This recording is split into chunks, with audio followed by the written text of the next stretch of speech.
speakers here as well. So anytime you have a speaker of this quality, and I had an opportunity to talk to Joe a little while ago, and I think you'll enjoy his discussion on the economics of mixed use. We have some people that we need to thank for making this possible this evening, and I'm not sure if these folks are here tonight, but we will acknowledge them nevertheless, because it's very important that they made this possible. We want to give special thanks to the Memphis Area Association of Realtors and the National Association of Realtors. So that's MAAR and NAR. Hugh Morris with the National Association. Is Hugh here tonight? I don't believe so. And Melanie Blakeney with our local chapter of MAR. Were very instrumental in making this grant occur. Also, Tommy Criswell and Steve Brown, both with Cry Light. Are either one of those individuals here tonight? They were very instrumental as well in achieving and acquiring this grant. And with our city personnel, I'd like to thank the following people. Our Vice Mayor, Mary Ann Gibson, who facilitated the MAR and city introduction and got the grant rolling. Vice Mayor, I know you're here somewhere. If you could stand up, let's give her a round of applause. And usually the person behind the scenes who does the writing, and I don't think it's Alexa here tonight. Alexa Robinson is our grant writer, and she has made so many grants and written so many grants for the city of Germantown over the years. She is responsible for writing this grant, so we'd like to thank Alexa. And then, of course, our dynamic team at Community and Economic Development, Marie Lesko and Cameron Ross. If y'all can wave your hands, raise your hands. We're very appreciative of all those partners, and this is a partnership tonight with those groups that I mentioned.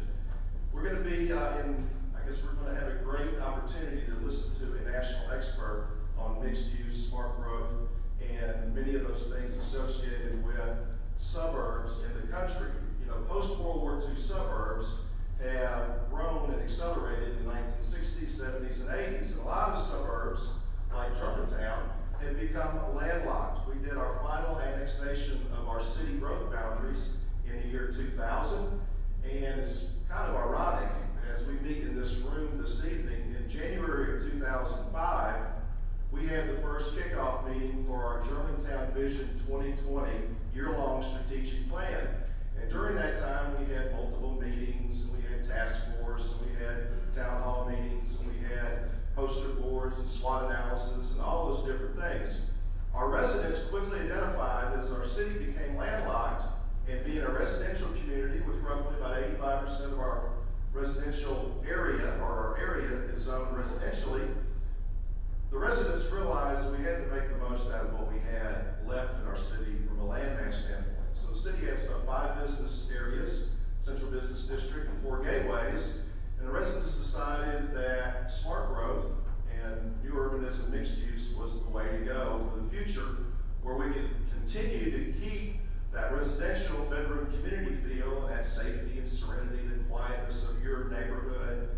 because we all live here, we all work here, we all play here, we all pray here. This is our city. This is the place that we love, that we want to make sure that we are developing in the right way, but a way that makes economic sense, because it's not just the city for us today, the city that we've all lived here for a significant amount of time, but a place where we can continue to call home the generations behind us, and also continue to call home and enjoy the vibrancy that we have created as the generation before them, and that it's done in a physically sustainable way, and one that can last for generations, be built in the appropriate way. So it's all about, as the mayor mentioned, the plan. Plan to work, work to play, create the vibrancy of place that allows for that value to be added.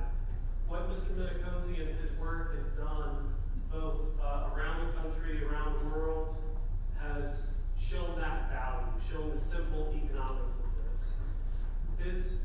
What I've learned from Joe in the last couple of days is his work is not about the design. The design is secondary. It's about how we use the land, the value of land economics. And so without further ado, because he's got a lot of fun stuff to say to you, I want to welcome Joe Minicozzi from Urban 3 to Germantown. So back with me and welcome him on. Thanks.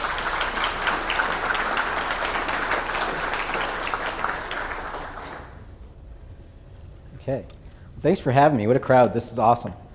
My name's Joe, and I'm here to talk about numbers and math and some exciting things. But really, if we can get the lights. I'm going to say a lot of stuff. I'm going to go through a lot of slides, a lot of information. But I want to basically put my lesson up front on the way that we see cities and the way that we talk about cities.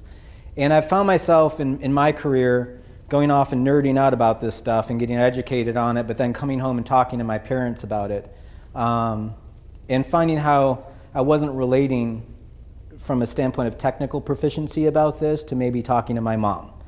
And so I'll just give you an analysis or an analogy of how I look at it. So cities all have a DNA in them. You have a DNA. Germantown has a DNA. If you've moved here from someplace else, your town there had a DNA.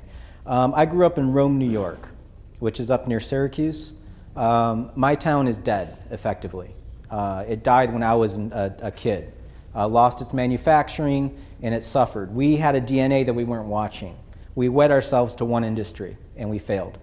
When I look at cities and talk about them, I have a DNA standing before you. This is my DNA when I started, and this is my trajectory, right? So I'm going to be, this is when I had hair, by the way. My mom put a barrette in my hair. From 3 months old to becoming my papa, I can't change a lot of that, right? Or more importantly, I can't change a lot of what became this man, my father. I'm genetically Italian. You see that from my name. You'll see it on how much I wave my hands around all the time. But we also have a genetic predisposition to heart disease in my family. My dad had a 7 bypass heart surgery. What do you call that? A septuple?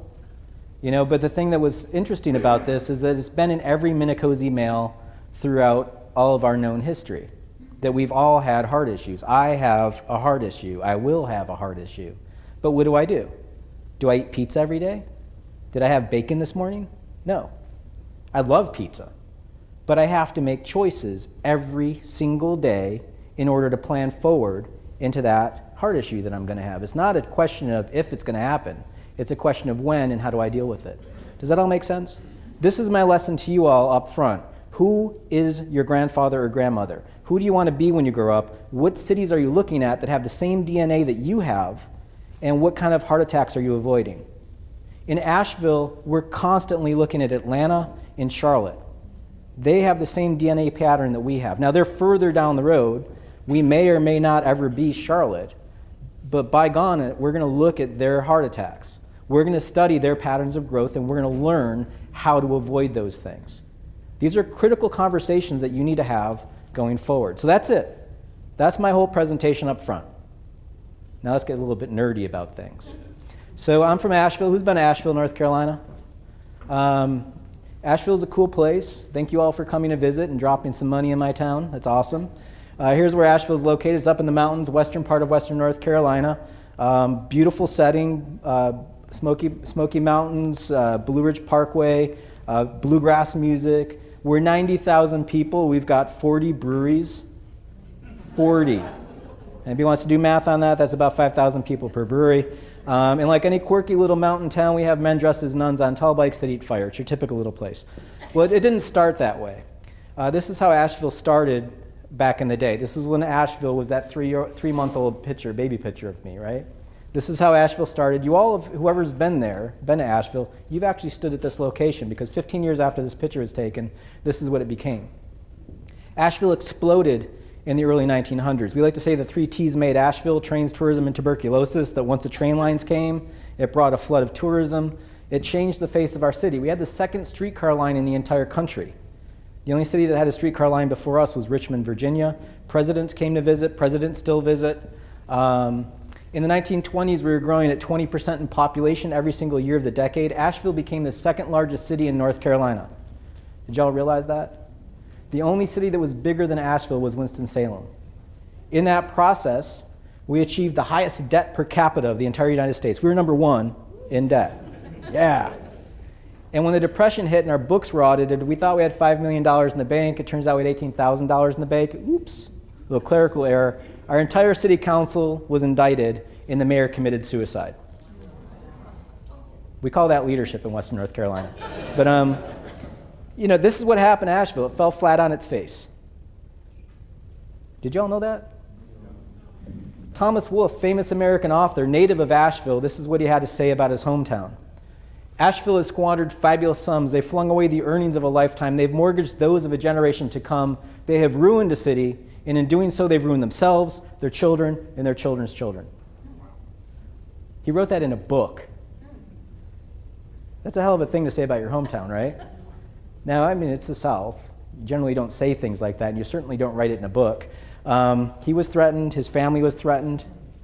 His second book was called You Can't Go Home Again, for obvious reasons. And he stayed up in New York City and was an English literature professor at NYU. That's his thing. And in a way, it wasn't that he was clairvoyant. He nailed it. This would be a multi-generation problem, that when the New Deal program came out, Asheville chose to not take that money. We said, we don't want your federal dollars. We took that money out. We're going to pay it off. And it took Asheville until 1976 to pay off that debt.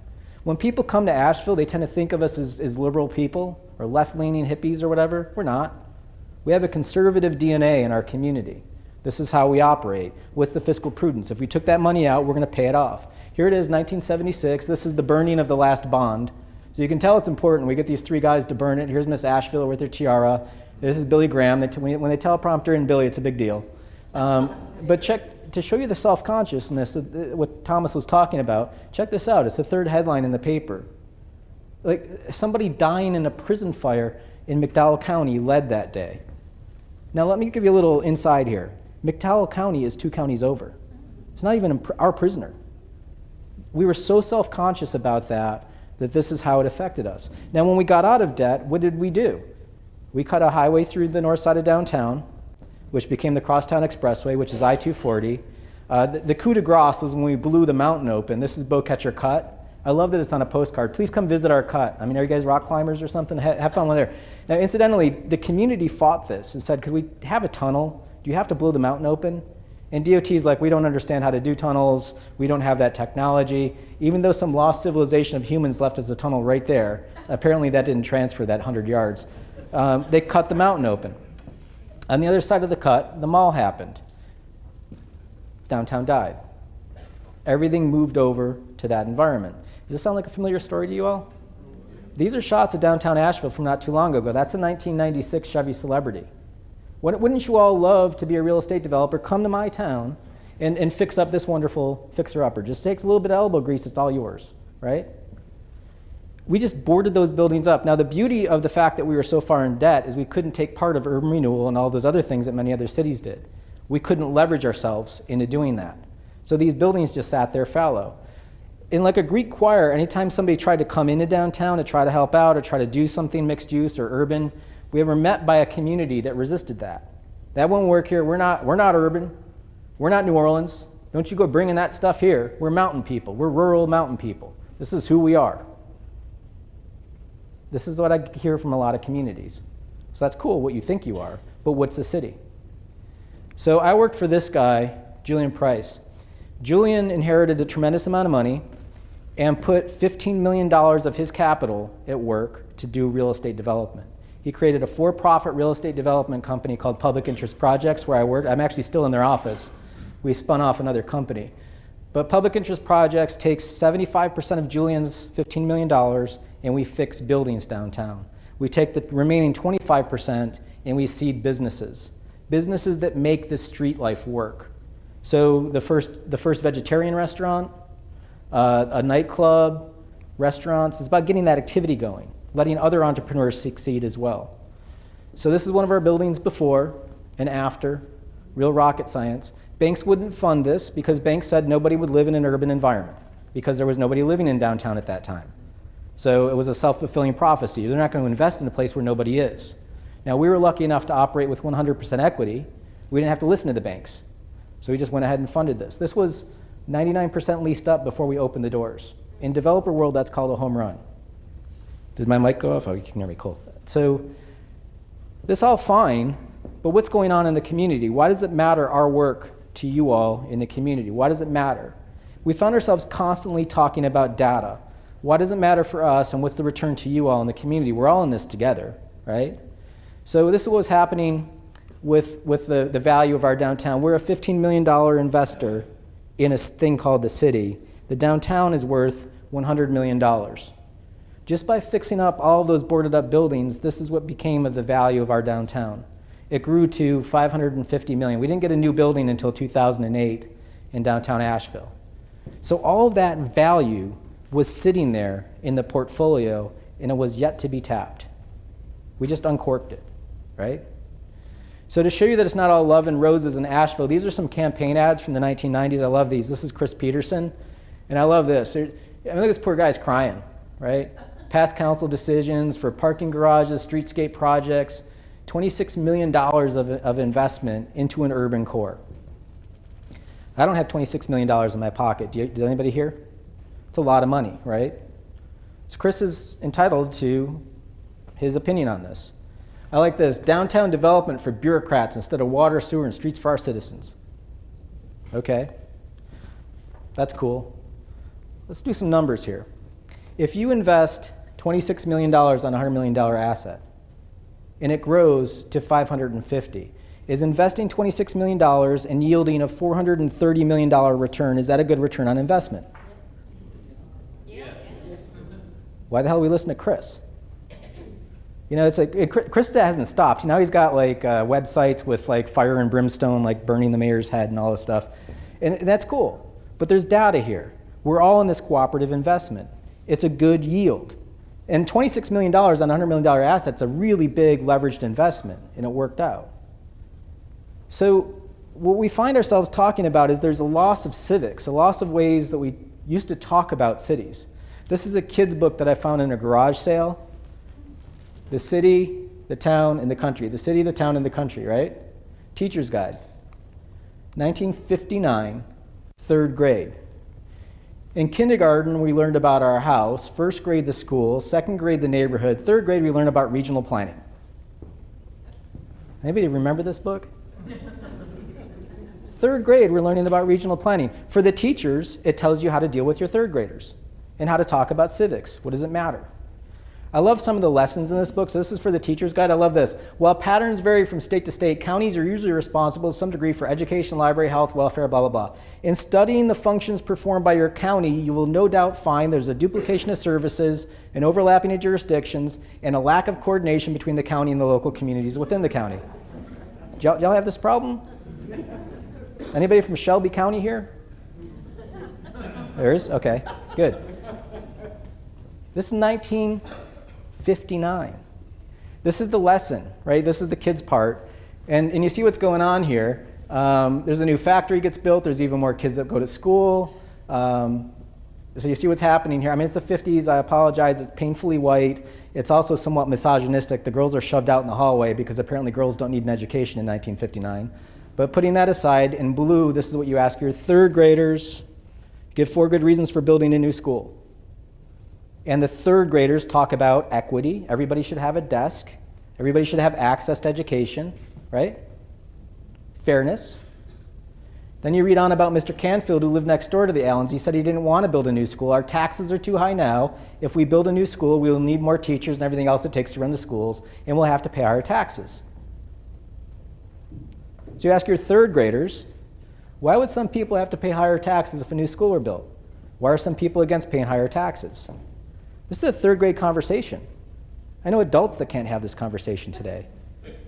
You know, there's a cost to running society, and we need to talk about it. It's not free, right?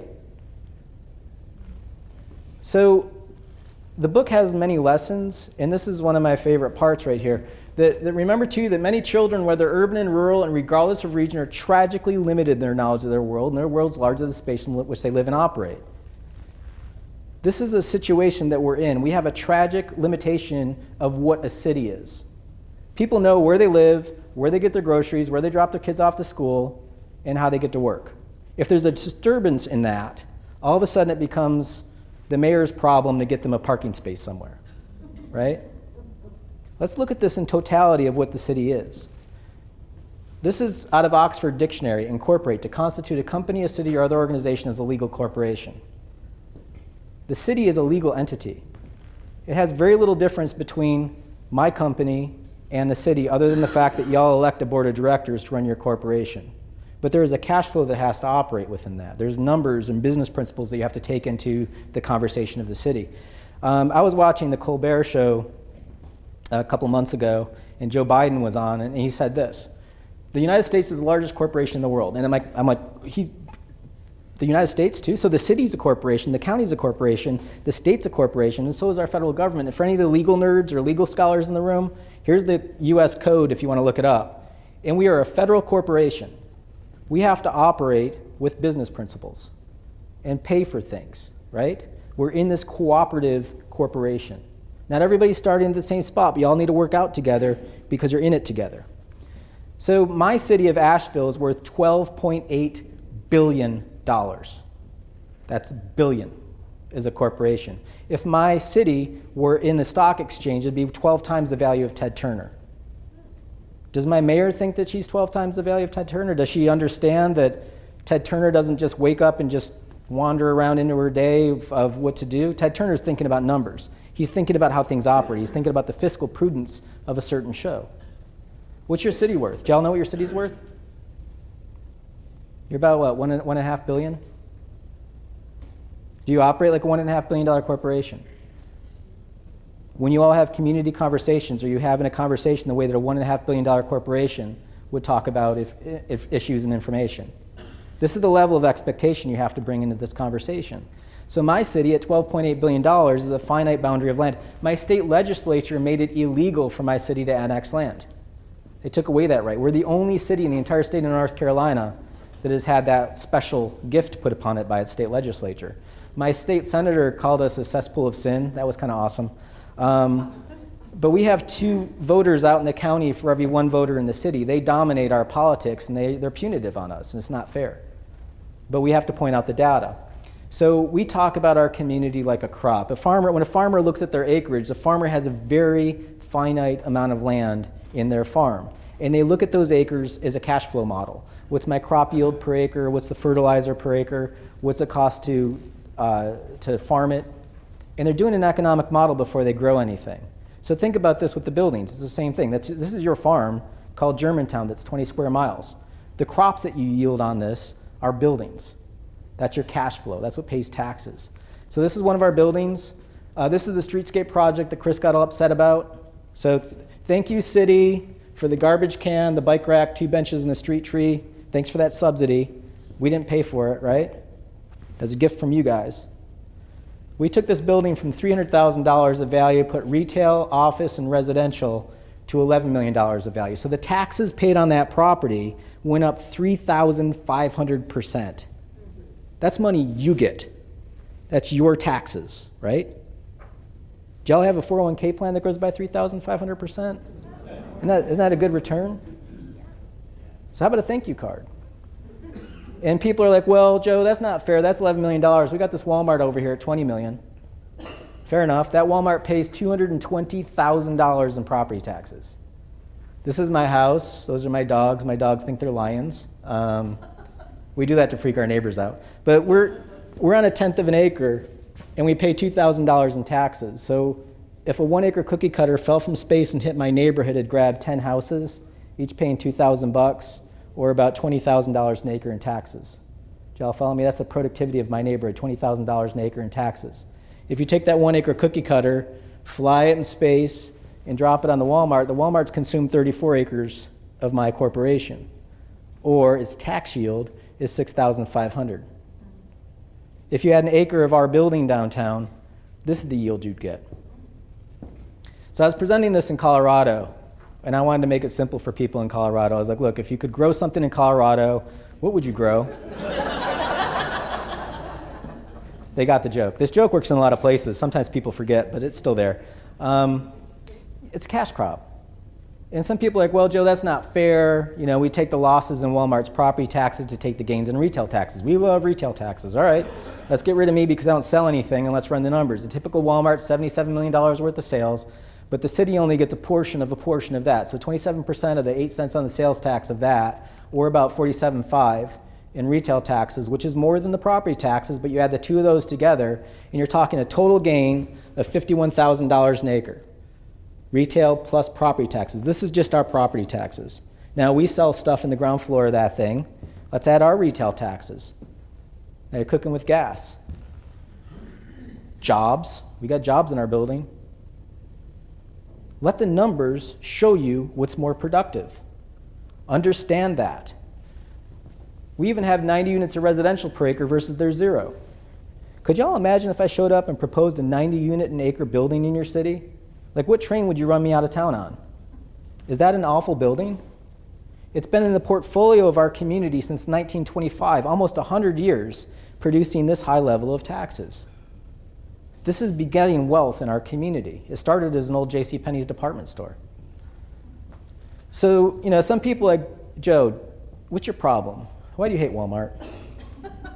And you're missing the point if that's what you're taking away from this. I just want you to understand the cash flow of these things. I'm using Walmart because it's like a control subject. Everybody's got one.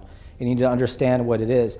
Well, also, I attended the International Association of Assessing Officers Conference. Anybody, is there an assessor in the room? Anybody hang out with an assessor? Let me just tell you this. An assessor's conference makes a planning conference feel like Burning Man by comparison. It's like this, it's like the squarest conference ever. I mean, they're awesome people, but they're math nerds. But this guy presented at that conference. 8 o'clock in the morning, he's presenting spreadsheet after spreadsheet on how cheap his buildings are. The assessors are agnostic. If it's a pile of junk building, it's a pile of junk. They can't make new value on it. It is what it is. Now, I'm in the back of the room drinking my coffee and watching this, and I'm like, this is brilliant. This guy's awesome. I mean, how efficient is this? 2,500 assessors in one room, and he's getting all of his property tax bills lowered in one meeting. Now, the architect inside me was having a coronary because I'm just like, how is he getting away with this? How can you walk into a room and say, I'm going to pay the lowest taxes in your community and get away with it? So I rolled up to the microphone and I asked him, I said, Mr. Terrell, what's the useful life of one of your buildings? And he goes, 15 years. We'll be out of that building in 15 years. We designed it on a depreciable basis to depreciate it as quick as possible, go into another building and to start the depreciation again. We want to maximize the depreciation. The buildings are throwaway for us. From the mouth of babes, folks. That's the way their system works. Now, don't hate the player, but understand the game. When you tax on value, there's a perverse incentive for me to put junk in your community, period. That's our tax system. Understand that. This is your cash flow. Did you all know that the average Walmart consumes its entire property tax bill just with police services alone? Did y'all know that? Google the article. Bloomberg did a great piece on this, that you're essentially upside down financially with your police services at one of those buildings. It's about 2.5 police officers per Walmart. You can ask a police officer, or maybe go to the next town where the Walmart is. But they're not good for you. But that's the game. These are smart people. They figured out how to financially leverage their return. And by the way, I'm going to Arkansas next week. It's going to be great. So if you don't see me ever again, we'll see how it goes. But a cat lasts as long as a Walmart. But we at least warn the cat when the cat passes, right? These are investments. It's your corporation. You hopefully want to have longer than a 15-year relationship, right? Could you imagine your wedding proposal? Hey, honey, let's get married for 15 years. Like, what's up with that? So this is the game that your tax system rewards. That's just the city side, by the way. As you know, our cities sit inside the counties. Now, I told you I've got 2 voters out in the county for every 1 voter in the city, and I told you about the relationship that we have. So rather than get into it about how I'm a bad city person and you're an awesome country farmer, that's cool. But how about this? This is what the average city resident pays in county taxes per acre, $1,700, versus my brother and sister out in the county paying $1,200. So rather than hate on us, how about a thank you card for all this money that we give you? You know, I don't use those. When I pick up the phone, the sheriff doesn't show up. I don't use those services. I have to pay for a police department. I pay an additional tax on top of that. Now, residential, for those folks that are in office, y'all are residents here. We have this bias toward undercharging ourselves as residents inside the tax system. And here's the numbers. This is what residents pay. This is what commercial pays. That's the mall and what it pays in county taxes per acre. We foist more of the burden on our commercial environment. Let's not stop there. This is downtown. This is our building downtown and what it pays in county taxes per acre versus the mall, right? So we find what's good for Main Street's great for the city, but it's unbelievable for the county. The county doesn't step in and help us with the streetscape project. They're not helping with the parking deck. They're not doing any of that investment.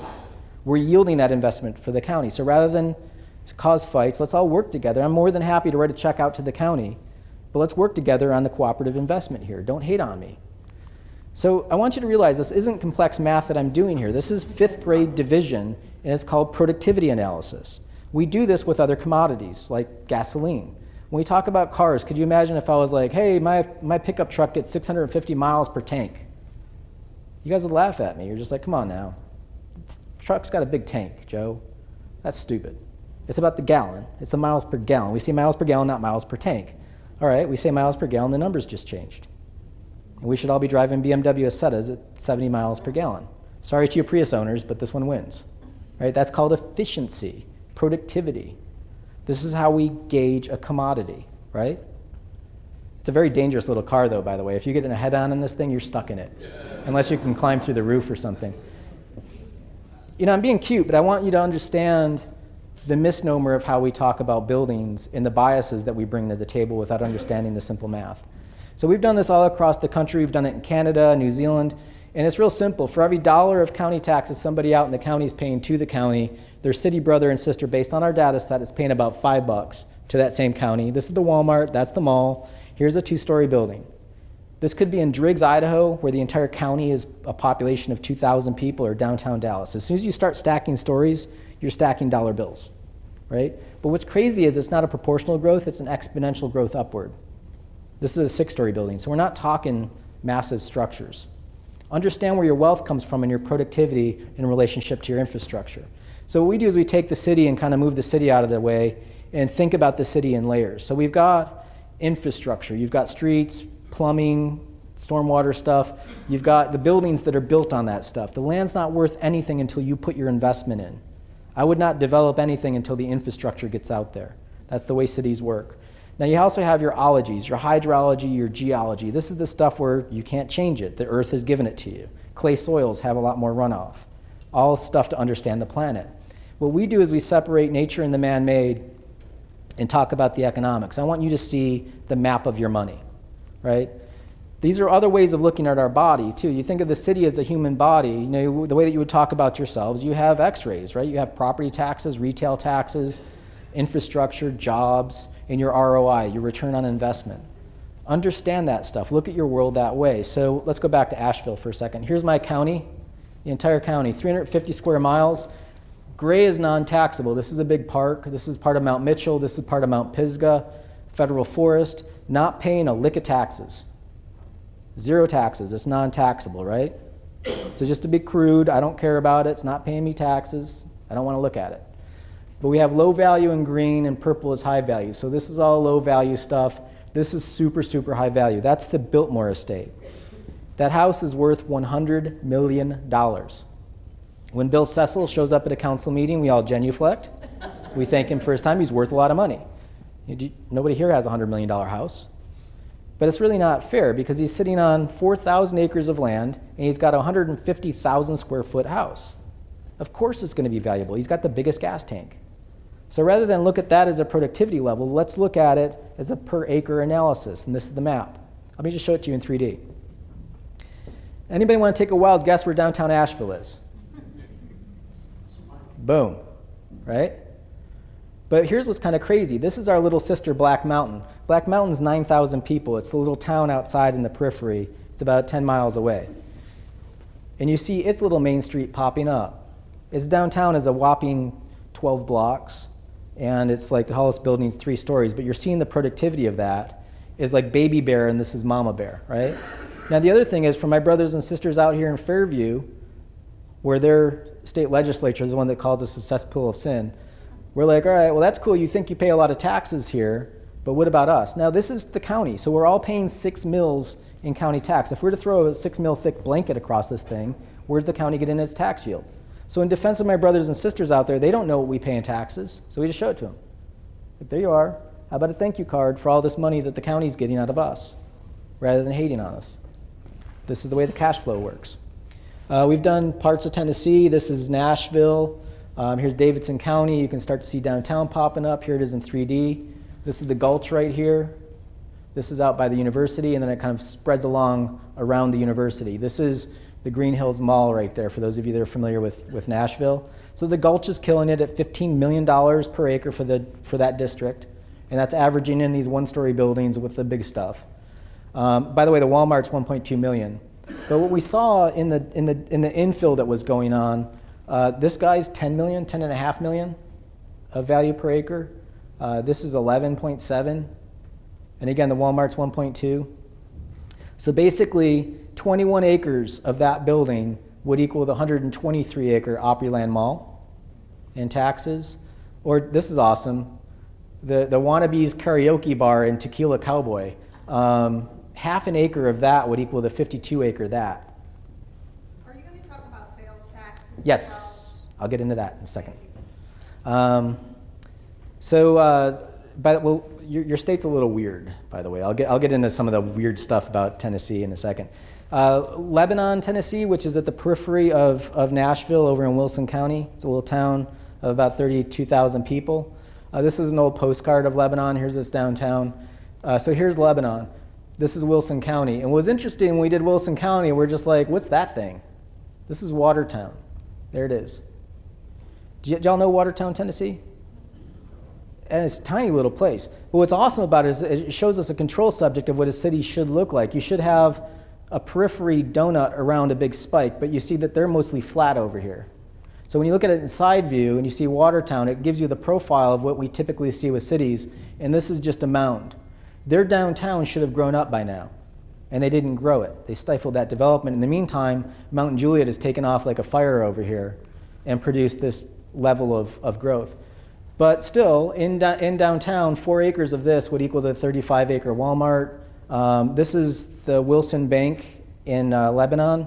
That same brand bank, Wilson Bank over in Watertown, this is 2.6 million. This one's 6.7 million per acre. Again, that landform changes how the value works. Or another way of thinking of it, when you set the buildings back, when you put more green space around it, when you put more parking, you're essentially giving it a tax break, a subsidy. It's decreasing its value. But still, 2 acres of that guy would equal the 19-acre this. Understand the cash flow. But what's interesting about what we learned in Wilson County is it's part of the spread of Nashville, and the community's actually having an engaged conversation about how to change that pattern because they don't want to be Gwinnett County at the end of Atlanta, where Gwinnett County is like the same value across the model. And we'll come back to Gwinnett County in a second. But so they're looking at their development patterns and how they've grown since the 1900s. Let me can step down here for a second. But this is the pattern of growth since the 1900s. And let's go ahead and pause it. So in the 1930s, you see Watertown and you see Lebanon. This is the pattern of typical growth pre-World War II, where the town stays uniform into a pattern, right? You can see it clearly in the model. But look at the post-war development when we started subsidizing it with with infrastructure that comes from federal government, like usually highways or large state expanses, we spread our city out. So here we go. And this place just catches on fire in the early 2000s and just takes off, but it's like this side of the county over here on the left just catches fire.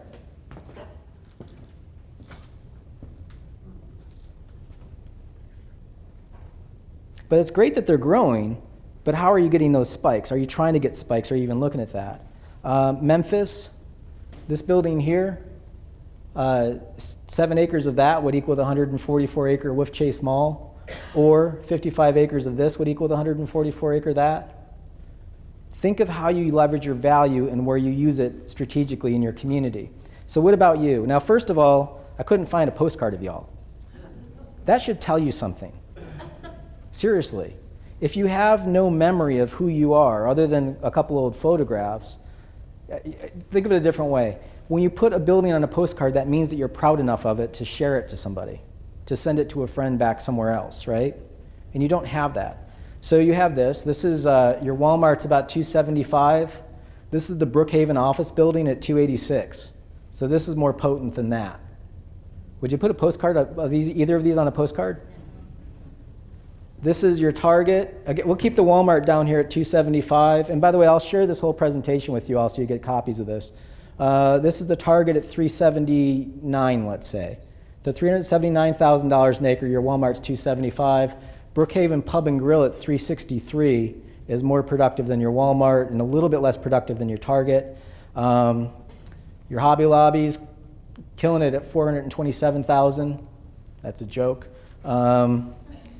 Here's Brookhaven office, the CPA office building of Potter and Associates at $453,000 per acre. And then this guy's doing quite well at $430,000 an acre for that little guy. Very productive. A lot of building on a small site.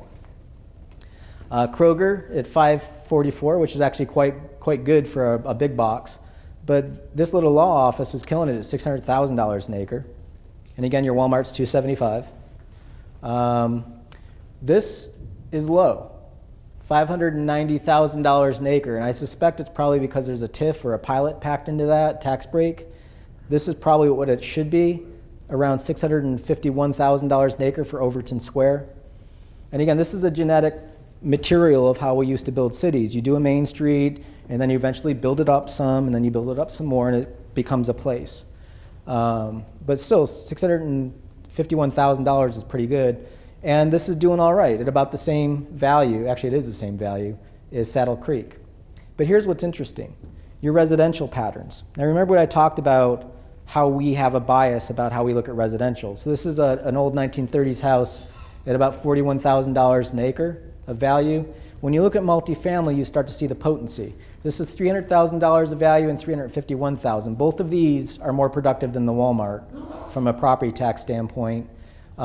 This is a condo building over near Overton at $500,000, $500,000 of value per acre, and these guys are killing it at $700,000.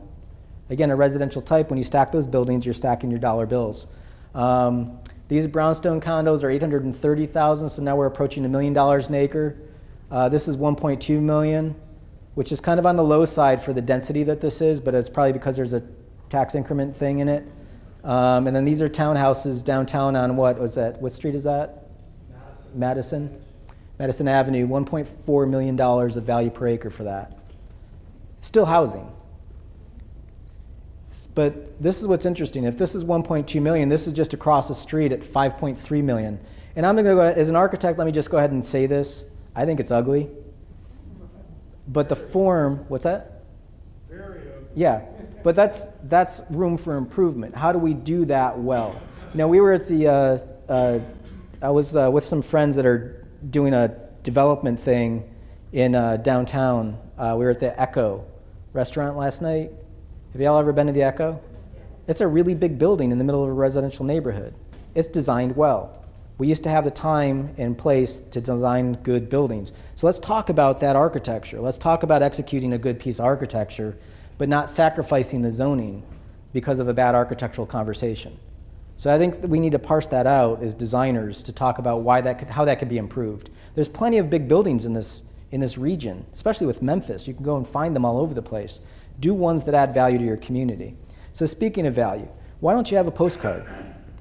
Why aren't you thinking about every improvement in your community should be cool enough to be sticking it on a postcard? You know, you should have that kind of pride. You should demand from your development community to bring that same sense of pride to your community. So here's some of your buildings downtown. This is Checkerberry coming in at $350,000 per acre. This is more productive than the Walmart. But this is your big breadwinner at $1.5 million of value per acre. Your commissary is killing it. Now, all of this stuff, you know, you guys essentially went to sleep for a good half century from yellow fever until after the war. And you didn't do that pattern of growth the way that a city your size would have up until World War II. And you've fallen into a different type of development pattern. And we have to understand the cost of that stuff. But still, this should have grown up to something like this by now. This is the Schwab building in downtown, $3 million of value per acre right here, just by adding a second story. That's how you get more wealth. You grow it up incrementally and over time. And sure, it's not as productive as that thing, but it's almost as productive. This is an office tower just up Poplar at 6.5 million. So 3.3 acres of this would equal the 1.5 acre this. So it's half as productive. But here's what's interesting. 2.5 acres of this would equal the 10-acre shops at Saddle Creek. It's more productive than the shops at Saddle Creek. It's a way more productive than your Walmart. At 2.5 acres of this would equal the 27-acre Walmart. 8.8 acres of the brownstones would equal the 27-acre Walmart. Or not even 2 acres of that would equal the 10-acre shops at Saddle Creek. So speaking of retail, so we did a project in Greenville, South Carolina. We did a 10-county model of growth and future growth from Greenville out, and Anderson's one of the periphery towns. Retail sales, to get to your question, I'm sorry it took me so long to get here, but this is a model that we have showing how states all across the country operate locally. When I say locally, I'm saying city and county, because it's up to us as citizens to demand that our city and county work together, because it's our government, right? So in South Carolina, red is property taxes, green is retail taxes, and this is state transfers. So this is what you pay in income taxes to the state that come back at a local level. What's interesting here is South Carolina gets a little teeny bit of retail compared to you guys. You get much more retail. Now, incidentally, it's not so bad. You generally don't want to be at the right end of this chart. You don't want to be Arkansas, where the majority of your local community is paid with retail taxes. Because guess what happens when you do that? What's the first thing you do when the recession hits, or you're out of work, or you no longer have money coming in the door? Stop spending. So all of a sudden, your city can't afford itself because you have no more revenue coming in. Because the first thing that you cut is you don't buy that boat that you always wanted. You maybe cut that $5 a day latte habit. You know, those are the things that happen at a community level. It makes no sense to run a city off that. And those places suffer harder in a recession. We did a project in Louisiana, and I'll come to that in a second. But anyhow, oh, by the way, when we talk with your state finance officer, they play these funny games with your retail taxes. We're currently working in Lebanon, Tennessee. Somehow we were able to get the retail taxes in Nashville, but we couldn't get them in Lebanon. Why? I don't know. But in South Carolina, which is hardly a progressive state, no offense to anybody that's from South Carolina, but they give you the data, though. In North Carolina, it's illegal, however. You guys are actually better than North Carolina. Our state won't even give us information. But here, we were able to do, here's the historic core, here's Anderson Mall, here's the big box power centers. So this is the Target, the Walmart, the Home Depot, all of that stuff out here. And then here's the new mall that's trying to cannibalize the old mall. So here's the total retail tax production in those districts. The downtown, have y'all ever been to Anderson, South Carolina? It's not a huge city, it's smaller than you guys. But they have a core downtown. Here's the downtown, what it produces, the big box power center, the new mall, and the old mall. But on a per acre basis, this is what it looks like, or here it is in 3D. This is much more productive, even though it's a tiny little downtown compared to the monolithic retail environment. And it's not just in Anderson, South Carolina that we saw this, and I'll show you a couple other examples, but breaking it down, This is the land area of downtown. This is the main chunk of downtown right there. 13 acres of a downtown. This is the mall at 61 acres. Here's the county taxes that they get out of downtown versus the mall per acre. Here's the retail tax production. Which one would be a better benefit to you? Jobs and what downtown produces versus the mall. So 95 jobs per acre versus 16, 218,000 versus 60,000, 12,300 versus, let's call it 2,400. The numbers are there. Just do the math on this stuff and make choices that produce wealth for your community. Understand that. And also understand the trade-off when you don't get that. So we did this in Austin. This is Austin, Texas's model. Here's where the mall is.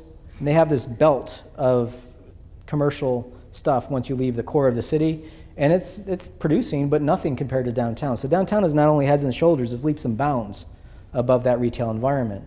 And in addition to Austin, we've done Syracuse, New York. Anybody been to Syracuse, New York? I was doing this presentation. Syracuse, New York's downtown is nothing to write home about. And I'm saying that as somebody that grew up around that area.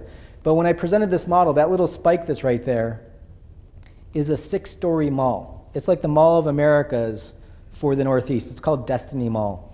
And when I showed the model to the community, the director of the Downtown Association said to me, he goes, "There's no way that's true. That's not right. My daughter shops at that mall. There's no way downtown's winning." Now, this is the guy that's supposed to be the advocate for downtown. And he's like, "My daughter spends $200 a month in the mall." I'm like, all right, how often is she there? He said, every weekend. I said, 8 times a month, $200. All right. Have you ever been there on a Tuesday? He's like, well, no. I'm like, you had lunch downtown today. What did you spend? He said, $12. I said, multiply 12 times 20. And he goes, oh my God, I spend more money than my daughter. I'm like, yeah, let's do the math and see what happens. Just check your biases to the curb for a second and do some math. And let the data show you what's going on. This is Nashville. This is the Green Hills Mall right there. That's downtown Nashville.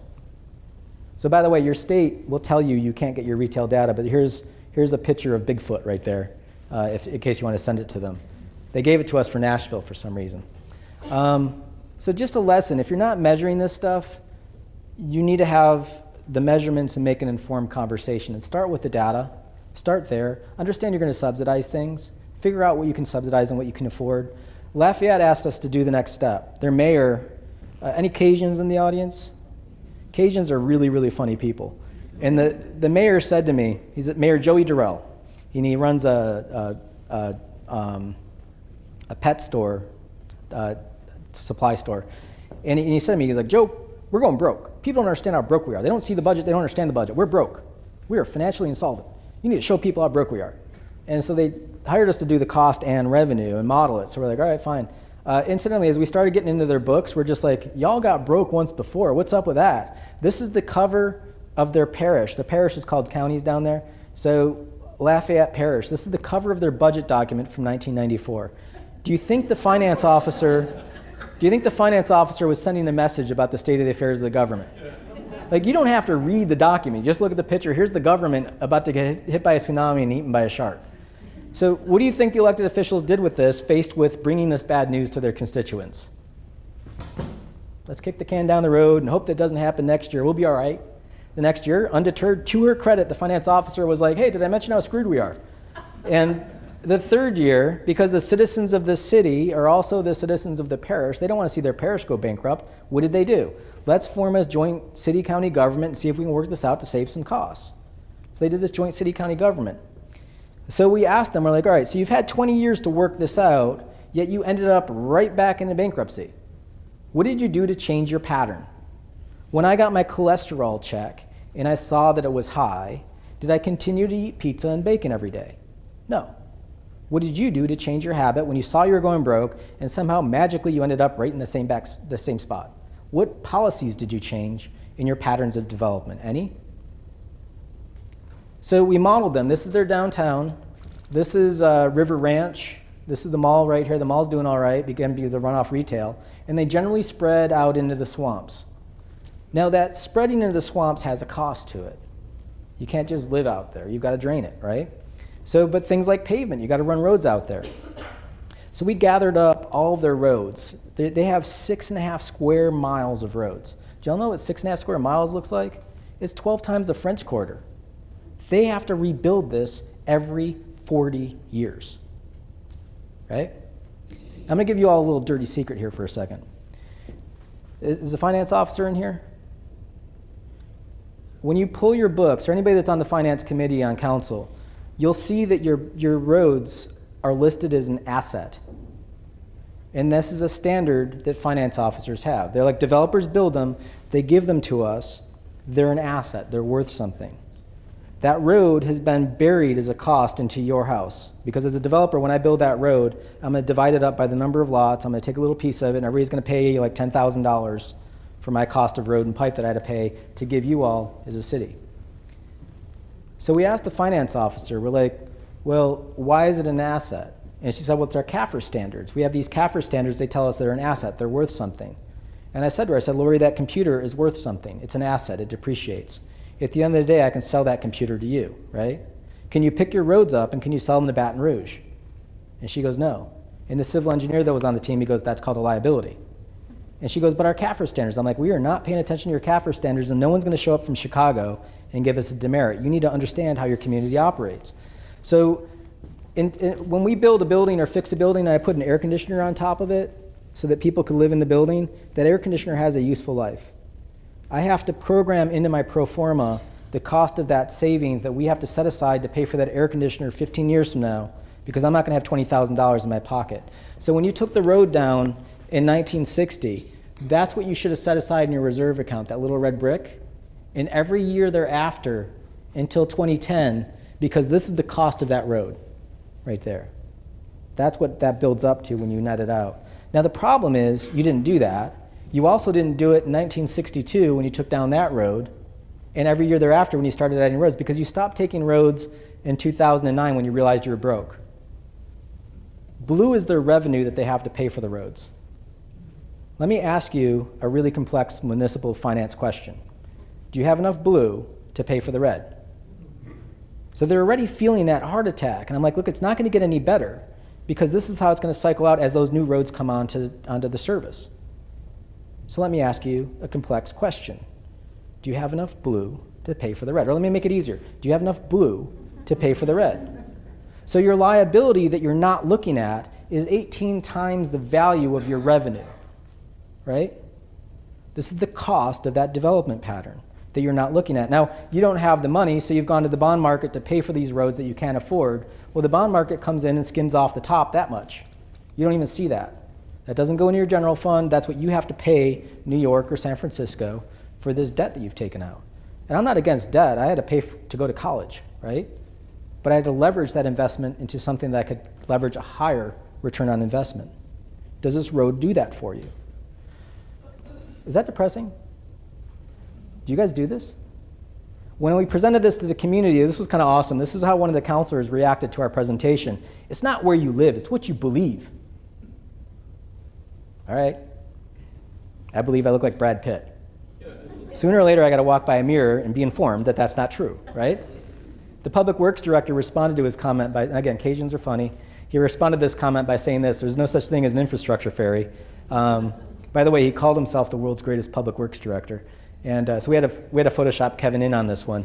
And Kevin's like, could you just show it in a different way? We're like, yeah, fine. So this is the city if it were a battleship. You've got your water line right here. This is the sunk cost. This is the cost. We mailed everybody a check. This is what it costs for you to live where you live, you to live where you live. You live out here, this is your cost. This is the taxes you actually pay, right there. This is your cost. In any business, for our vegetarian restaurant or our nightclub, they're tubs that sit on their own bottoms. The revenues that come in have to pay for the cost of those businesses. So we net that out. So what's in the black and what's in the red, here's the whole county in 3D. If you take this thing and slap it on the floor so everything pops up vertically, this is what it looks like. Now, I don't know if anybody has red-green color blindness, but basically here's the net positive stuff in here, and this is the net negative stuff. Now again, it takes more miles of pipe to get out there. It takes more miles of infrastructure to go out there, and they're paying low taxes. The average house in Lafayette, Louisiana pays $1,500 a house in taxes. The average cost should be about $7,900. Now we're not going to say go raise everybody's taxes to $7,900, but you need to understand that. And they told us, well, Joe, people really want to live out here. And I'm like, yeah, you're paying them to move out there. That's how much you're paying them. Call it a subsidy and account for it. I don't care what your choices are. Just make sure you can afford it. You know, it's not about what we want. I want to be 6 foot tall and have a full head of hair. I think you all should pay for my happiness. Like, what kind of conversation is that? So these aren't invisible market forces that are making the market perform this way. This is all math, folks. So in 1950, they had 34,000 people, 5 feet of pipe per person, 2.4 fire hydrants per thousand. They've grown their community. They've grown their infrastructure. So their community today is 121,000. Their feet of pipe per person is this. And their fire hydrants per thousand is this. That's 50 and 51. So a 350% growth in population, 1,000 and 2,000% growth in liability.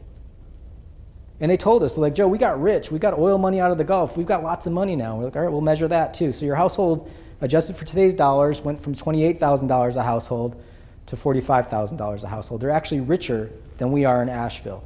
I get it, but that's only 160% growth in revenue.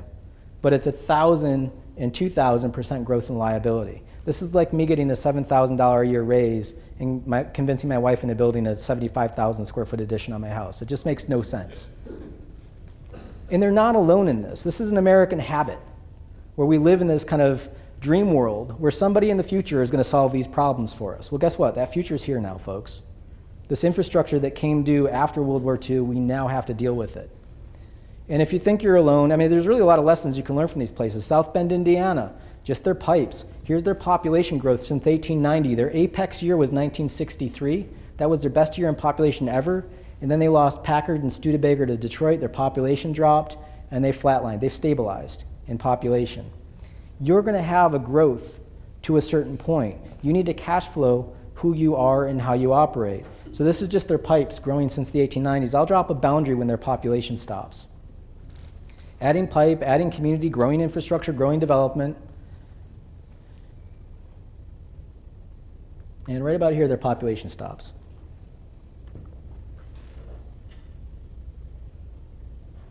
Do y'all see a problem? If you really want to be a nerd about this, there's a behavioral economist who's a Nobel Prize winner. His name is Richard Thayer. And he wrote a great book called Misbehaving. And it's about the quirks that we have in the way that we think about numbers. And one of the biggest problems is the fallacy of a sunk cost. That just because we own something, we assign a higher value to it. So they had pipes, and they're like, well, if we just run this pipe down here, we'll get a Walmart down here. And the Walmart never came. So they went ahead and added residential because the pipe was already there. Well, they already couldn't afford that pipe, and that residential will never pay it off. So you just put down a loss on top of a loss. You'd be better off just cutting the pipe off and just letting it go fallow, because that development pattern will never pay for it, but they never ran the numbers. So this is their pipe growth in blue indexed against their population growth in red. And we asked them, were you guys dying of thirst in 1930 that you needed this much more pipe? Or stretched end for end, their pipes will go from South Bend, Indiana to my office in Asheville. We're like, good luck with that. You guys got quiet. Is this like too depressing? Are we expecting this after dinner? I mean, do you even look at these numbers? We did an analysis in Peoria, Illinois. They told us they had a parking problem. We're like, yeah, I think we have a perception problem. You've got a lot of parking. The parking's in red. The buildings are in black.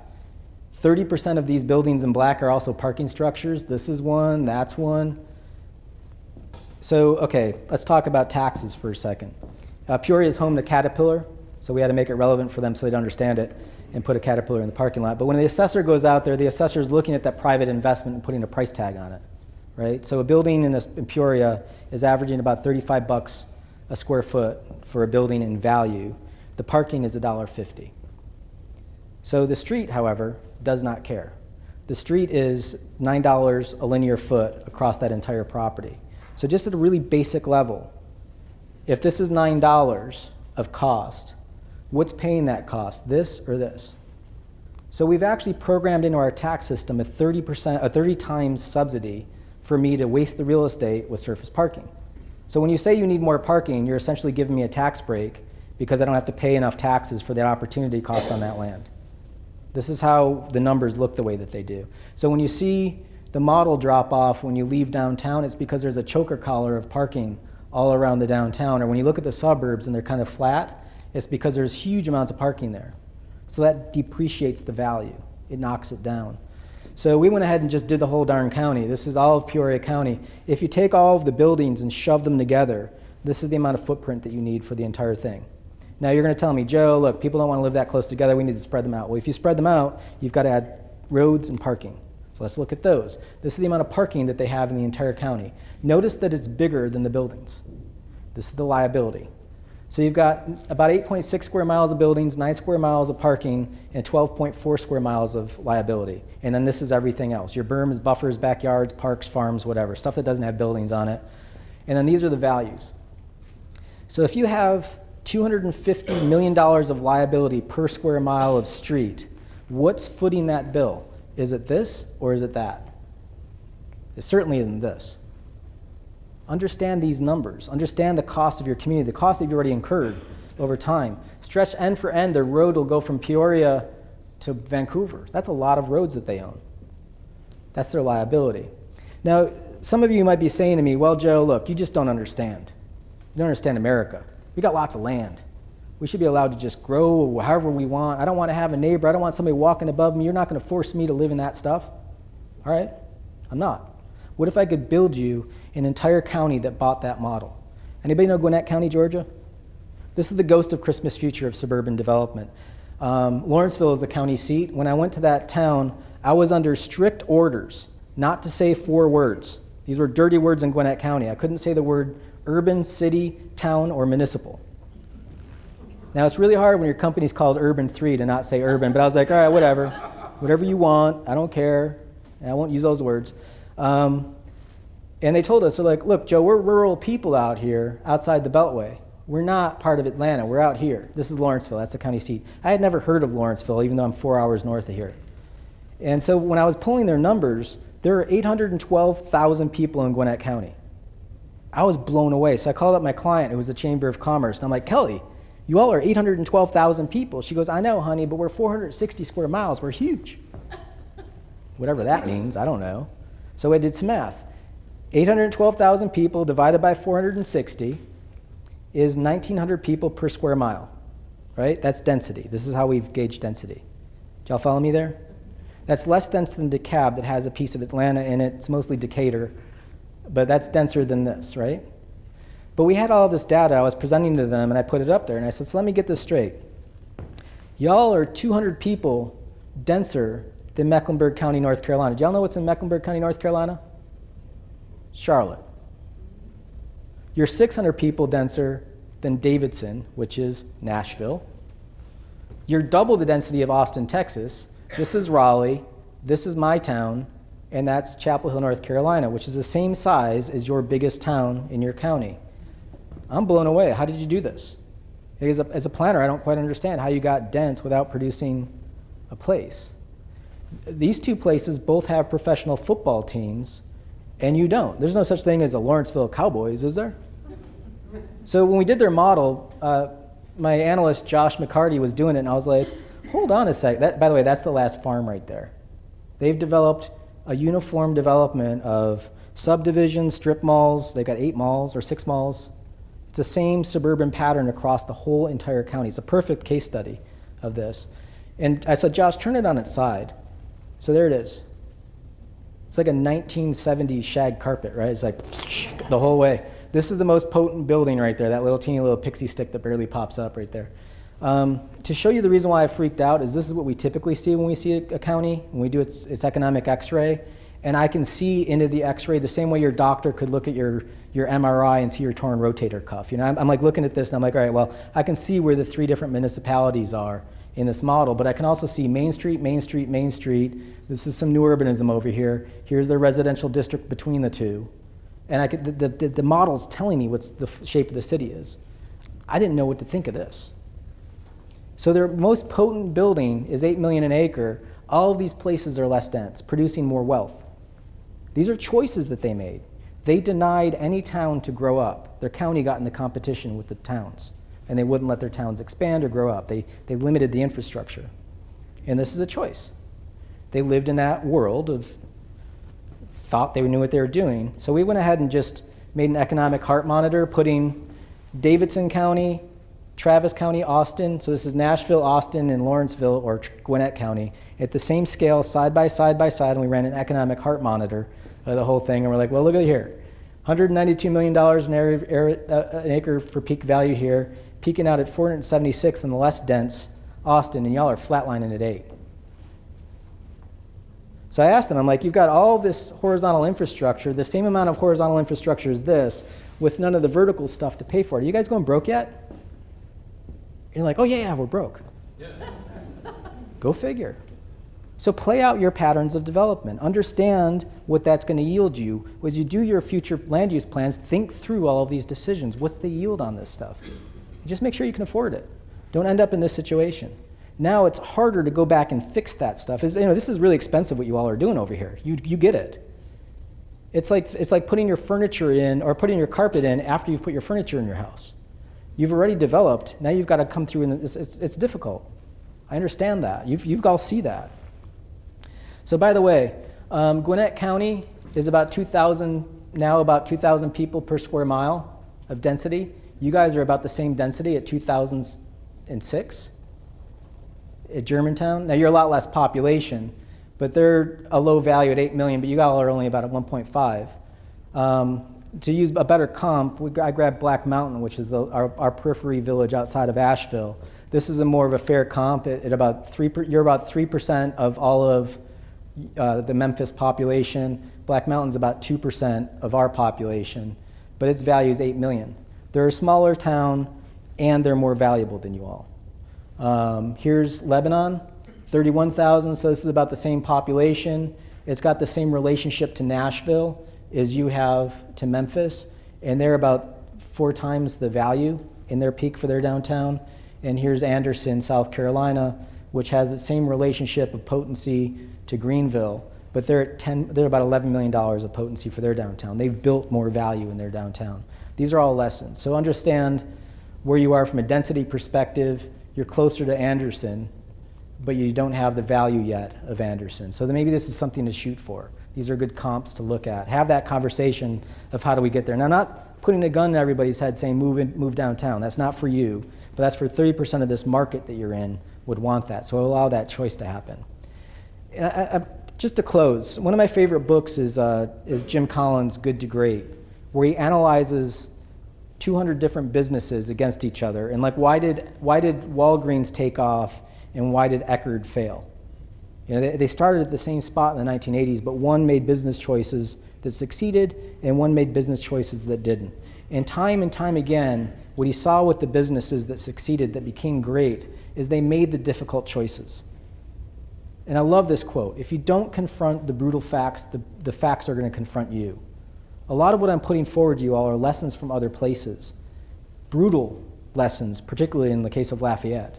And this is all genetic material that every city that we go to has. We just need to understand that and account for it. And I'll be clear, the more stuff you buy, the more cost you have. We're going to put words up for once now. I'm going to be really, really clear about this stuff. It costs money to maintain, and you need to understand that and understand these choices. So your county at $15 billion is worth more than all of these sports teams combined. Memphis is $9 billion. Y'all are $1.5 billion. So you're about a little bit more than a Titans.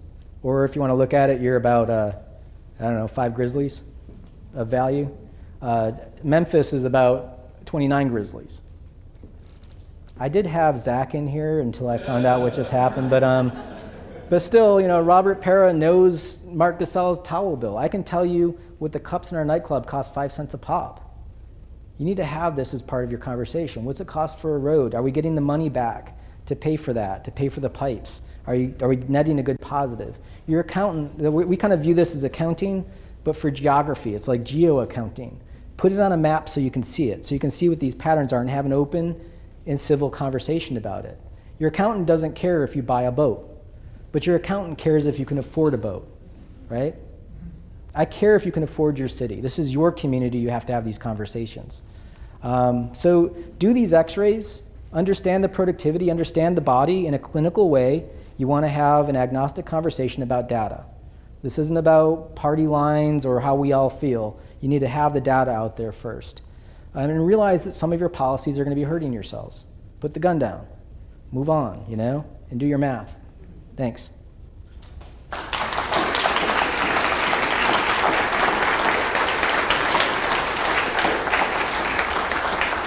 We have time for questions if y'all want me to go back into stuff or talk more. Or, I don't know if I covered your question about retail taxes.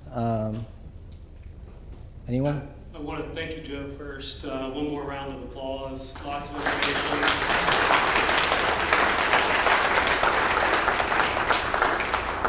Hopefully all of you got a handout and made some notes on the back. Just a couple things on the handout to point out. As the mayor mentioned and Joe touched on, the map is the 20 square miles that we have, 17 of which is that white area, that other stuff. That's our single-family, multifamily area development. The blue areas are our commercial areas where we've applied mixed-use zoning to 3 of the 5 of those. So just food for thought as maybe you position some questions in your mind to ask Joe or want to talk to us. We're always at Economic and Community Development and Planning and Economic Development. We are happy to answer any questions. Our office is an open door for the community to come in to talk about some of these things. Was that too nerdy for you all? Was that good? Or that was a lot of slides. And if I told you going in you're going to watch a tax presentation with 216 slides, would you have sat there? But any questions?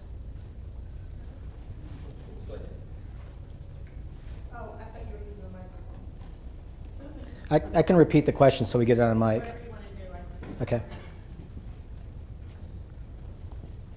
I'm curious if you have any relative numbers you can share in terms of return on investment for, say, office buildings, medical, apartments, condos, single family. I'm curious of what the numbers look like for those kinds of comparisons. Yeah, it's so the question is, do I have the numbers broken down by typology of development?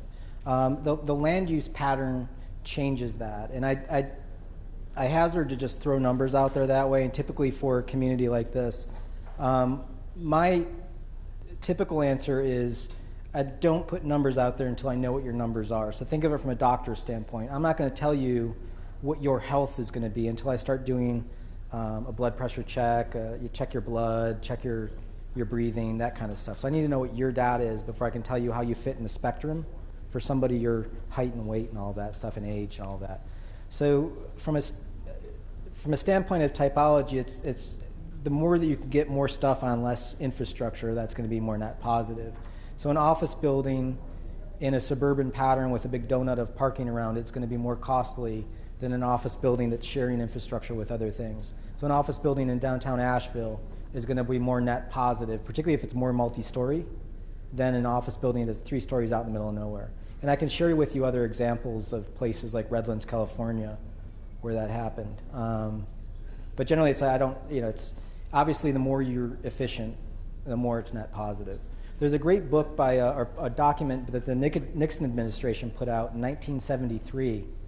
The Nixon administration published a document during the first gas crisis, for those of you that remember it. Basically, the federal government released information about the cost of development patterns. That book was called The Cost of Sprawl. And it was the federal government basically saying, it's all your problem, it's your local problem, here's information, do something with it. And communities just kind of shelved it and were like, all right, whatever. But you can actually buy it online. I got a copy for $17. It's a little weird. It's like the early 1970s, so they get into like the emotional cost and stuff like that. It's a little wavy gravy. But the data's sound.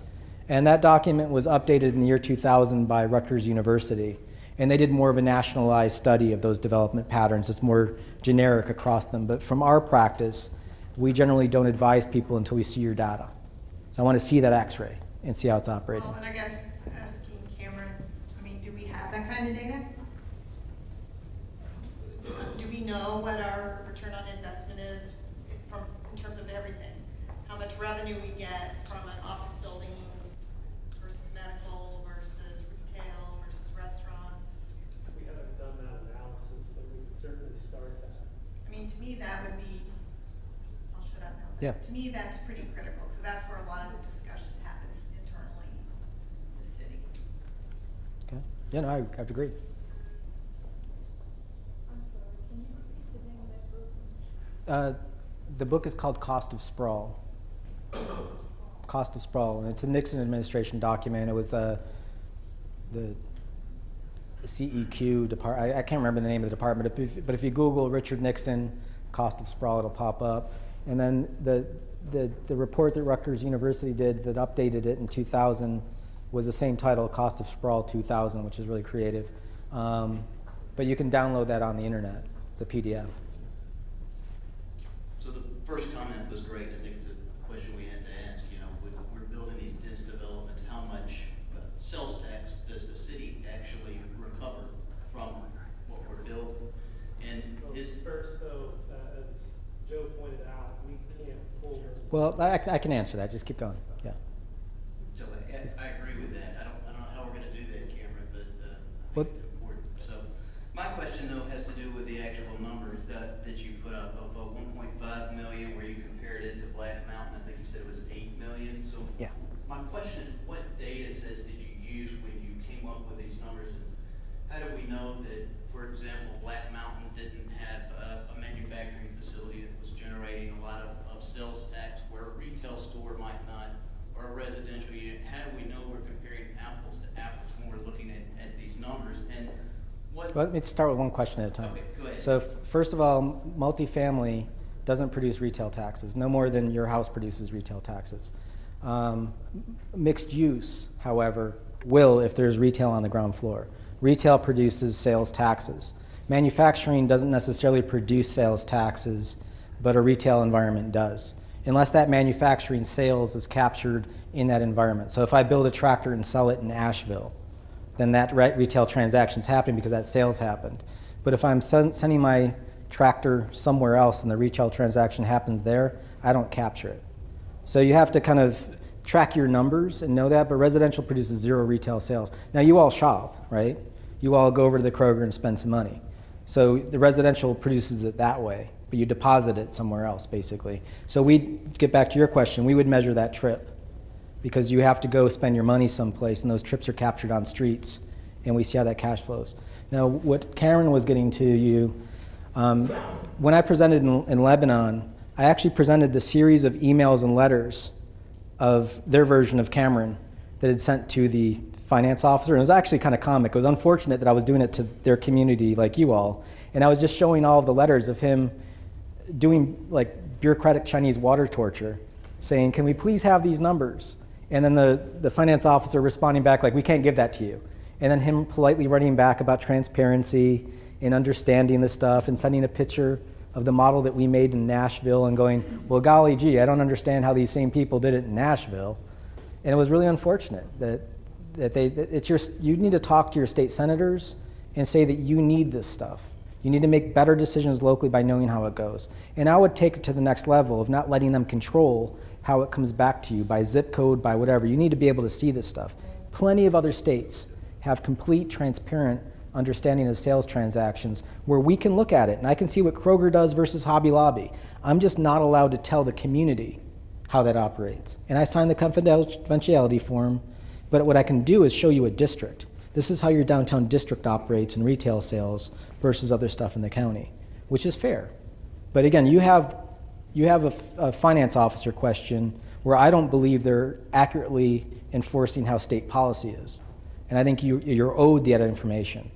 But that's a whole other debate, should you go down that road of understanding that stuff. But next question. So what data actually went into the 1.5 million for Germantown?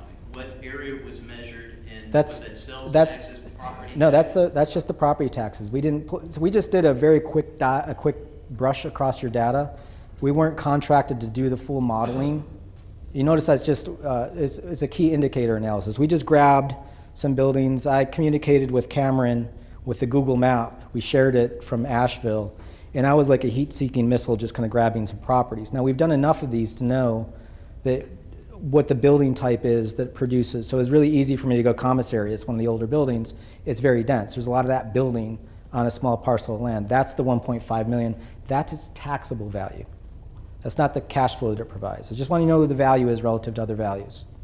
That's not the retail taxes. We weren't able to grab that because that takes that whole brain damaged mess of working with your finance officer.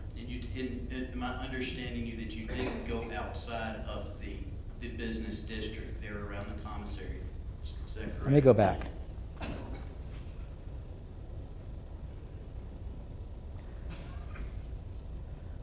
We opened the map up to all Shelby County. So this is well outside of the business district. This is Brookhaven. This is the Walmart. They're both in Shelby County. So it's a Shelby County comp because you all are Shelby County taxpayers. So I care about your town, but I want you to realize that there's a bigger problem, that you're tied to this larger corporation too. Do you have the numbers for Germantown? Yeah. That's Germantown. But the 1.5 million that you cited Okay, in that's- comparison to Black Mountain, those are comps from all over Shelby That's County? 1.5 million. That's Germantown, right? Okay. And so that is compared to Black Mountain's 8 million. So what Yeah. I'm trying to figure out is how you arrived at the 8 million. I went to Black Mountain and grabbed a property, poked on it, and it's $8 million of value per acre. We did the same kind of analysis there.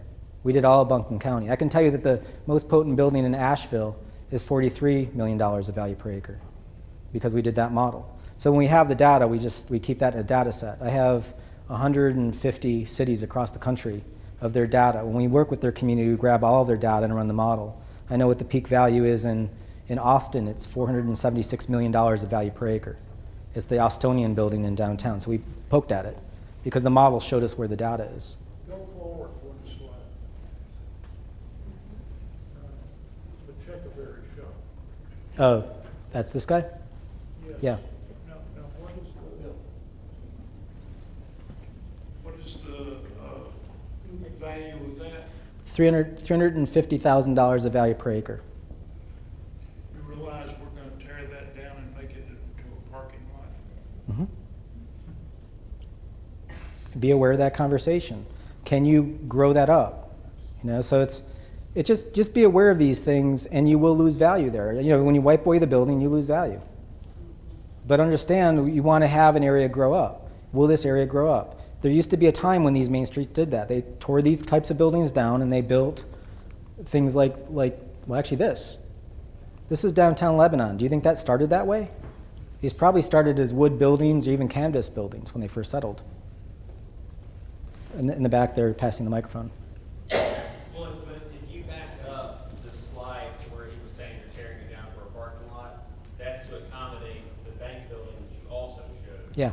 That was higher value. But my question is more from, or my question, or my comment is from Germantown in general, with as landlocked as we are, that can be looked at as a negative or a positive. But in your professional opinion, with our central business district and our 4 gateways and our existing infrastructure, roads, fire hydrants, police department, et cetera, with just these 5 areas, are we not well suited, and have we not made it this far to where we're really going to benefit from smart growth opposed to just more urban sprawl, where if we go vertical, we can raise the values and we can raise the overall value of Germantown just with these 5 districts. Not, I don't want people to think we're trying to come in and do smart growth and, Cameron Park, but just with what they have here. So what's your question? Do we have the existing infrastructure to pull this off? To pull what off? Okay, the smart growth in these, Okay. these 5. Here, let me be perfectly clear. This is your community. I honestly don't care what your choices are. It's your community. I got my own community to go back to. There's a great Polish proverb that translates to "not my circus, not my monkeys," right? You're it, people. You need to have a conversation about what you own and where you are. Now, when people ask me about your land limitation, you have a great example of somebody who didn't understand that just across your property line called Memphis, right? What did they do? They solved their budgetary problems by grabbing more and more land, which is great. But it's like fighting obesity by buying bigger clothes. The pattern that they had, because they never did a stress test, to figure out, can you afford this stuff? So they solved their budget problems by annexing more land, getting new tax base, which is great, but they took down more liability in the process, and it became almost like a Ponzi scheme. Now, you all are set. You have your boundary. Good. What can you afford? This is kitchen table economics, folks. You have a set financial area. You want to give your police officers a raise. Where does that money come from? Not to put you guys on the spot, but you want to give, these people protect you. You want to reward those individuals. There's a cost to that. Where do you get your money and how do you pay for it? It's that simple. And when you stack stories, you're stacking dollar bills. It does get a little bit more expensive to service those people, but you're rewarded in spades because of the efficiency level of that volume. So it's just do your math and understand this stuff. But I would ask to just, you've got this boundary, figure out what things cost and how it cash flows. And talk with your finance officer about, let's just go ahead and set aside the CAFR standards. We understand you've got those rules, but we want to run this the same way we'd run a business. And we'll let you do your CAFR standards when you send your reports up to the state or whatever. I don't mean to be crude about it, but this is the way that we look at it. I need to know what my cash flow is. I only have so much revenue. So I need to make sure that I'm not out buying a Maserati or something with my salary. Sir? So if I understand your basic message, it's saying that as you look at any proposed new project, we need to do a very thorough return on investment analysis. But can we segregate projects, approval of projects, based upon return of investment? In other words, if a project meets all of the zoning requirements, Yeah. do we have the ability to say, no, you're not going to give us enough return for this project? It does depend. I'll give you an example we used in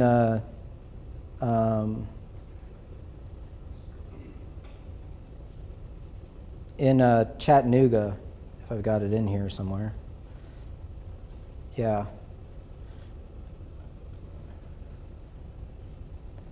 So, in another place, like in Asheville, we have a 2-story minimum in our downtown.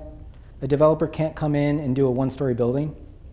And because we've set a baseline of what we need as a return from a tax base standpoint. So you're not allowed to come in and underbuild versus what we need to get out of that revenue. And you find this. You find this in a lot of places that get hot. You've got this really expensive street over here and you've got a Waffle House. Like, all right, yeah, it's brick, that's cool. But it's not producing hardly anything because it's a tiny little throwaway building. Or not to kick the AutoZone, but that's another one. It's like, these are inexpensive buildings. If that was a 2nd story, and the developer is going to complain. The development industry has gotten into being a monoculture. I only understand how to do retail, or I only understand how to do residential.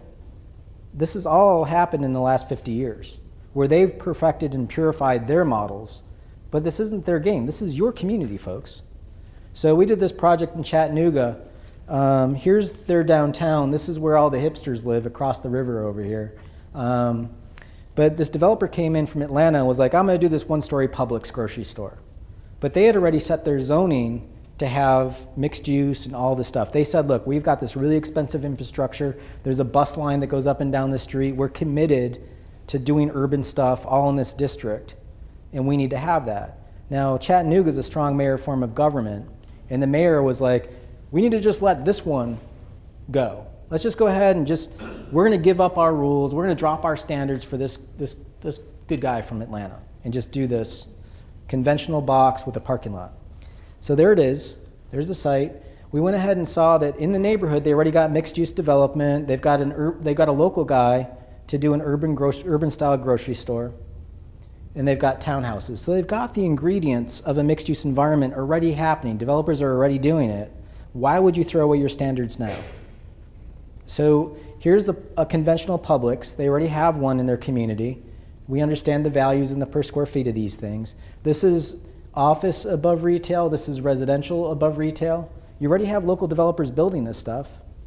This is what the local guy did. This is called Green Life. Here's the grocery store, this box back here.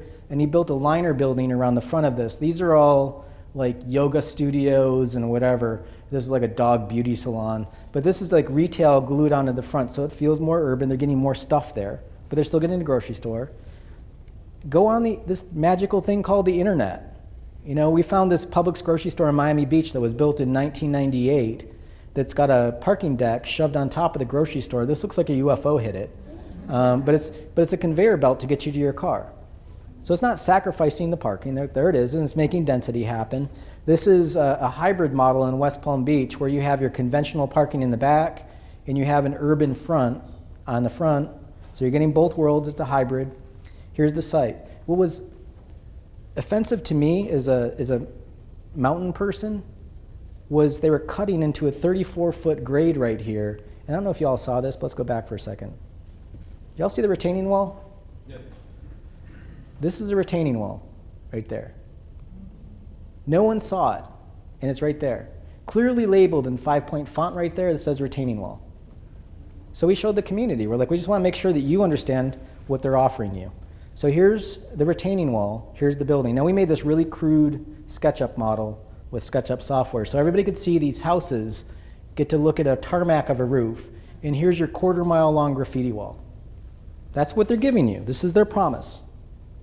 We're also running the taxes, but I'll come back to that. City tax and county tax, we'll come back to that. So, okay, let's say if you just followed your rules, the rules that you already adopted, and you just said to the developer, this is our community, either build it the way we want it or go home. Because we're only going to work with people that want to work with us. This is what you would have gotten at a basic level. They're zoning 101. You've got townhouses facing housing. You still do the grocery store and put a couple corner buildings, parking's in the middle. You still get parking. Here's your taxes. Here's what it looks like. This is really crude. Now let's do better design. Let's do what the local guy did with Green Life and move it up against the street, parking in the center, and do a crust of development around the outside, advance the urban design goals of the place. This is what it looks like, higher density. Let's go crazy and do Miami Beach. You've got 34-foot of grade change. You don't have to build a ramp. You just drive it up on the roof and go density heavy. Like, let's just go crazy, go all the way to the other end. Okay, maybe that's too much. That's too urban. Let's back it down to West Palm Beach and do a hybrid model, parking in the center, storefront on the front. And these aren't crazy buildings. These are just 5-story buildings here and townhouses. And that's what you get, actually 4 stories. Mixed use, retail with office above. And then let's say the developer walks. You've irritated the developer. He goes back to Atlanta, and you just get what your local developers are already building you, which is townhouses and mixed-use buildings. Okay, so let's recap. Here's the taxes currently paid on the site. Here's what the developer's proposing. So the mayor is right when the mayor's like, we're going to get 3 times the taxes out of this property. It's like, good. That's what they're offering you. Here's your Urban Design 101 was offering. So you've essentially given them a discount of almost $100,000 by letting them underbuild in your community. Now, if you did a better site plan with do it the Green Life model, here's what you get, 253. Go crazy, do Miami Beach, you're gonna get some big numbers. Back it down to West Palm Beach in your no-build scenario. So if you all have a choice called your zoning meeting, where this is being discussed, are all of these options on the table? In my world, in real estate development world, when we look at a site, we call it opportunity cost modeling. I'm going to do several different designs to figure out what works for my cash flow. I'm not just going to come to you with one, or I'm not going to just go with one design when I start my process. I'm doing lots of different options, and then I work it out financially. So if I'm in this game with you where I'm asking you to drop your standards, shouldn't you be doing the same thing, right? So let's take these two right here, the Green Life model and what they're offering. Here's the difference physically. Here's the difference financially to the city. And look at the county. Why isn't the county in on this? The county's losing $125,000 in this transaction. Or better yet, what if we just said, okay, developer, I understand. It's so hard to do townhouses. It's so difficult. We'll give you $2 million out of our general fund to pay for it. Oh, by the way, let's take a step back for a second. This is the annual taxes. Now, as you know, when these buildings get built, they don't disappear the next year. You're stuck with it for at least 20 years, right? So let's do a net value of all of those over 20 years and look at the numbers, because we have to see this as a net value decision, right? These aren't the numbers we're talking about. When you multiply that times 20, this is what you're talking about. That's $5 million versus the $900,000 they're giving you. So let's have a conversation. Is it that difficult to do townhouses? We'll give you $2 million. Just giving away $2 million, you're still ahead of the game, $2.2 million. This is how we need to talk about these things. You're in a cooperative corporation. When I, as a developer, come in and ask to do less in your community, understand what the cost of that is. And is that working out for you? Is it going to be good for your grandkids? You're still net positive here. Does that make sense? And this is a long way to talk about it, but I want to drive home the point of opportunity cost modelings and net present value.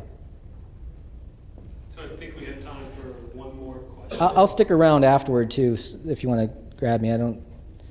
Back to the comparison of those cities' valuation. Everything, say, compared to Lebanon, Tennessee. Lebanon, Tennessee has an I-40 goes directly through that. Would that not skew the comparison between Birmingham and Lebanon? I don't know about the other cities. I believe we don't have an interstate that runs through it that way.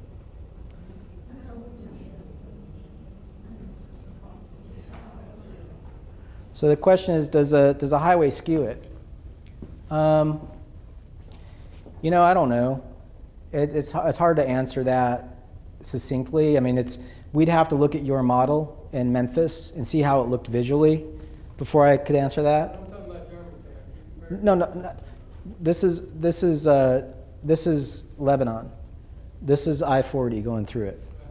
But what you see is a cluster tightly. I don't know your model. I haven't seen your data. I don't know what it looks like. I have some guesses as how it could look. But we use these, again, think of it in medical terms. Your doctor's not going to guess what's going on with your cholesterol in your body until he sees the data, right? So I can't tell you in an apples to apples way where this is going to go physically. What I can do is look at some of the indicators. What's your peak value? And this is a really kind of, I wouldn't call it a deep clinical dive. It was a very short and easy kind of, let's just poke in and grab a few key things. I would urge you all to go to the next level, to start getting deeper into the numbers before you make any assumptions of who you are. Get your pulse rate, get some data on that stuff, and just don't jump to conclusions, please. And I don't like to do that either. So I like to look at the models and see them, because this tells me a lot what's going on. Thank you again. Thank you all.